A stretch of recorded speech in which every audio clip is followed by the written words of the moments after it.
Shalom Yasharallah. All praises, glory, and honor to Yahweh, Bahashem Yahweh Shai, Bahashem Rakakwadash. Double honors to the elders and apostles of Great Millstone who rule well.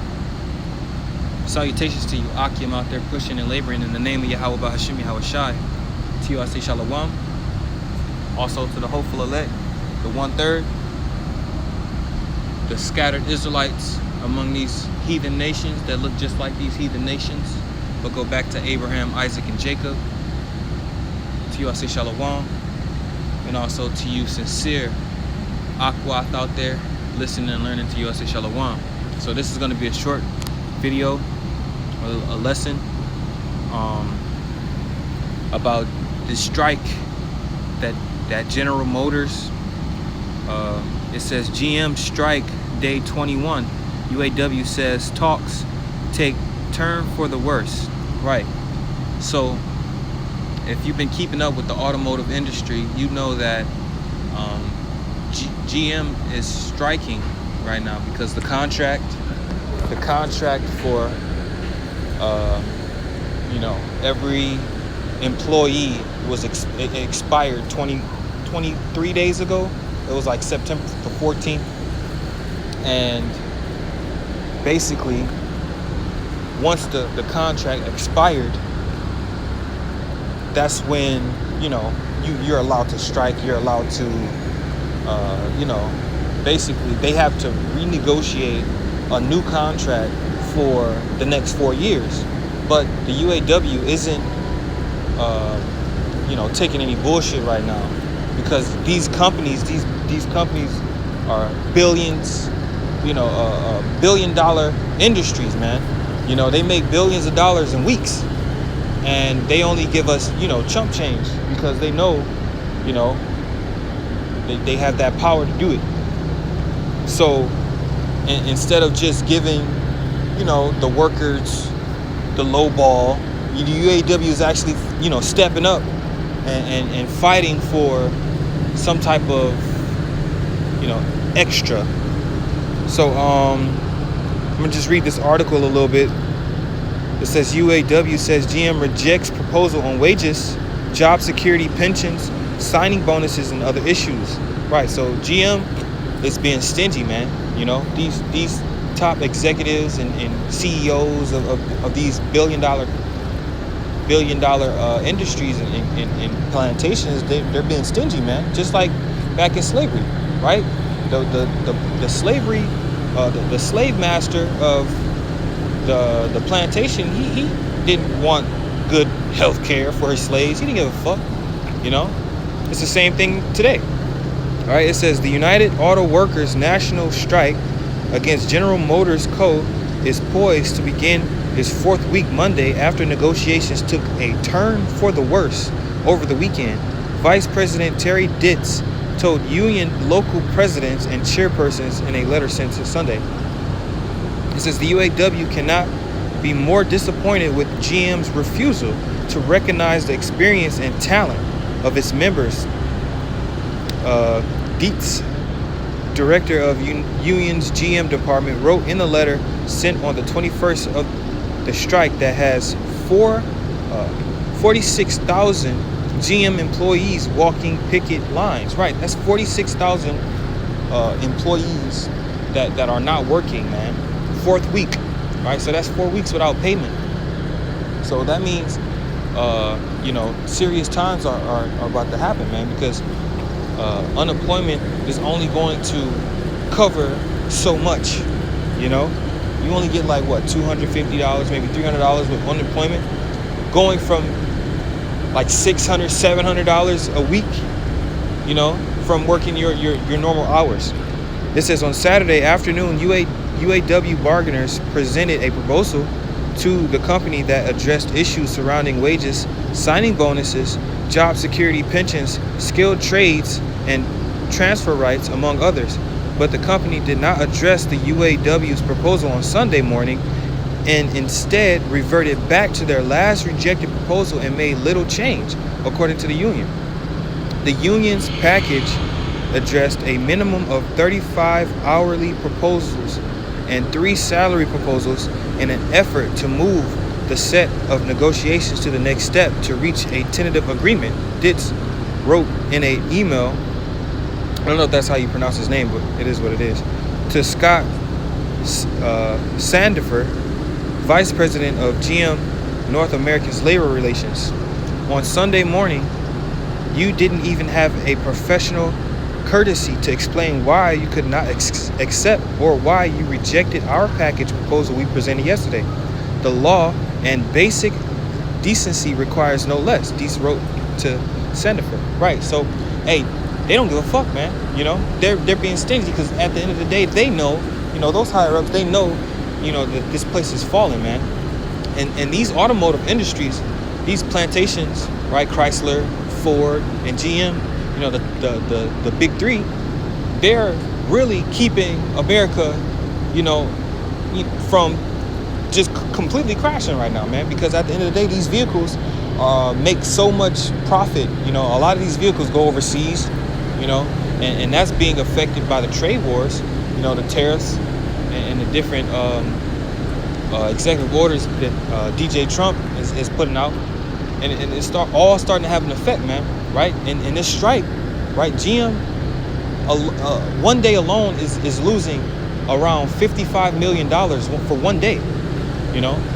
And they haven't worked for 4 weeks. So imagine how much money is going to be lost due to this strike, man. And this strike could last for another week, maybe even 2, right? And that's 6 weeks without payment, man, for those 46,000 employees walking the picket lines. It says, Ditz told local presidents and chairmen, it's lucky for the noise, I'm at work right now, so I'm trying to make this quick. I'm gonna read a little bit more of this. I'm gonna put the links in the description, Lord willing, so you Akim can read the rest of these. But I'm gonna just read a little bit more of this and go to another article. It says, this local presidents and chairmen's GM proposal did nothing to provide job security during the term of this agreement. He added that the company has shown an unwillingness to favorably compensate the great workforce of the UAW. Right. Because what? Hey, man, these employees, right, aka slaves, are making a fortune for these people that own these plantations, man. Right? And the job conditions are horrible, man. They barely give you vacation time. They barely give you time off. They basically force you to come in every day on time, and if you don't, you know, if you're late a couple times, I think it's like 7 times out of a year span, you can lose your job, man. You know, and it's that easy. There's 365 days in a year, but you can only be late 7 times, man. You can only be absent up to 7 times before they basically, you know, terminate you. You know. It says, in a statement responding to Ditz's letter, GM said, we continue to negotiate in good faith with very good proposals that benefit employees today and builds a stronger future for all of us.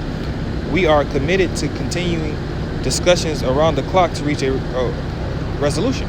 So, hey, man, he's just fluffing it up. You know, they're not truly trying to, you know, find a good solution, because at the end of the day, they want the rich to be rich and the poor to be poor, man. You know, they're only going to give what they want to give you, man. And I had a couple other articles. You know, this was day 20, right? It was I think it was something I want to grab from here. But that article that I just read, that was the more recent article, you know. And this one says, this was a couple days ago. It says GM UAW aren't close. Agreement might take another week of talks. Right. This was a couple days ago, man. Right. So I'm gonna put this article and the other article in the description. But I'm gonna grab these scriptures. This is 2 Ezra chapter 9 verse 1. He answered me then and said, measure thou the time diligently in itself, and when thou seest part of the signs pass, which I have told thee before, then shalt thou understand that it is the very same time wherein the highest will begin to visit the world which he made. Therefore, when there shall be seen earthquakes and uproars of the people and the world, then shalt thou well understand that the Most High spake of those things from the days that were before thee, even from the beginning. Right. And what is a strike, man? A strike is civilized uproar, man. You know, you're protesting, right? You're not going to work because you feel like you deserve better, man. That's a strike, right? That's technically an uproar, man. You know. So the Lord Yahweh Shem Yahushai, hey, there's uproars all over the world right now, man. France, you know, Italy. There's uproars all over those, you know, third world countries because, you know, they're not receiving food and proper care, you know. And now it's starting in America, man. This is one of those uproars, you know, strikes. This is Ecclesiastes 12:1. It says, remember now thy Creator in the days of thy youth, while the evil days come not, nor the years draw nigh, when thou shalt say, I have no pleasure in them. Right, so we have to remember our Creator, man, right? It says, while the sun or the light or the moon or the stars be not darkened, nor the clouds return after the rain, in the day when the keepers of the house shall tremble, and the strong men shall bow themselves, and the grinders cease because they are few, and those that look out of the windows be darkened. Right. Hey, the keepers of the house shall tremble, man. Right.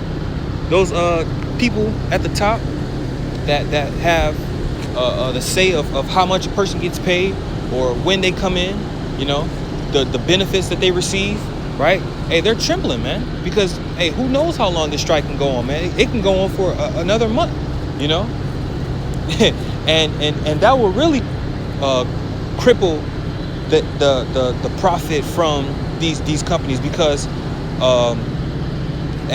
Chrysler had they extended their contract, so that means, you know, they're still working. So if GM can't come up with a proper negotiation and a contract that will appease the UAW, then Chrysler is going to strike. And if Chrysler strikes, Ford is going to strike. And if all three companies strike, what is that going to do, man? It's going to cause a cripple in a wound in the income of America, man, because hey, they're distributing these vehicles and they're sending them overseas, and that's where a lot of the money is coming from, man, overseas, because they upprice the vehicles, like the Grand Cherokee, the Grand Jeep Cherokee is around like $40,000-$50,000 maybe, you know, for the base model, right? But overseas it's like 60 or 70, man, you know. And you know, they do the credit, so you know you're paying over months and over time. But hey, that's $60,000-$70,000 for a vehicle, one vehicle, man. You know, and they make hundreds of vehicles in one day, right? It says, and the doors shall be shut in the streets when the sound of the grinding is low, and he shall rise up at the voice of the bird, and all the daughters of music shall be brought low. Right. So there's going to be no work, man. You know. Because once the Lord really destroys this place, all hell's gonna break loose, man. You already got people out there starving, man. You already got people out there wondering how they're gonna feed, you know, their kids. So time is now, man. You know, this is Isaiah chapter 19 verse 14. It says, the Lord hath mingled a perverse spirit in the midst thereof, and they have caused Egypt to err in every work thereof, as a drunken man staggereth in his vomit. Neither shall there be any work for Egypt, which the head or tail, branch or rush may do. Exactly, man. So the Lord is going to complete. Hey, there's going to be no work in Egypt, man. You know, and this is a start of that. You know, even though the jobs have been decreasing by the day, by the week, it's already hard to find a job in this place in America, but it's going to be even harder, man, because the Lord is going to what? It says, neither shall there be any work for Egypt, which the head or tail, branch or rush may do. Right. So even the rich people, you know, comedians and movie stars, and you know, the head, right, or the tail, right? Us average day citizens, man. You know, there's going to be no work. This is Ezekiel chapter 4 verse 16. It says, moreover he said to me, Son of man, behold, I will break the staff of bread in Jerusalem, and they shall eat bread by weight and with care, and they shall drink water by measure and with astonishment. Exactly, man. There's going to be a time where you know, people are going to be rationing, man. You're only going to have enough bread for, you know, 2 days or 3 days. You're only going to have enough water for a day, you know, so you're going to have to take a little sip here and then a little sip there, you know, and you're going to take a couple crumbs from that bread, you know, and it's going to, hey, they're going to eat bread in weight, by weight, and they're going to drink water by measure, man, you know, and it's all just a matter of time before this hits the entire America, man, you know, Babylon. So we have to stay focused, you know, we have to make sure that you know, we're staying in prophecy, man. We have to pay attention to the signs, right? 2nd Ezra chapter 9, measure thou the time diligently in itself. So Lord willing, I'll post those links, and you know, I'm gonna keep my eye out on the strike for any new information, and you know, if there's anything new, you know, I'll make another video, you know, in response to this one. But other than that, I want to say Shalom, Abba Baba, Kwam Yasharallah.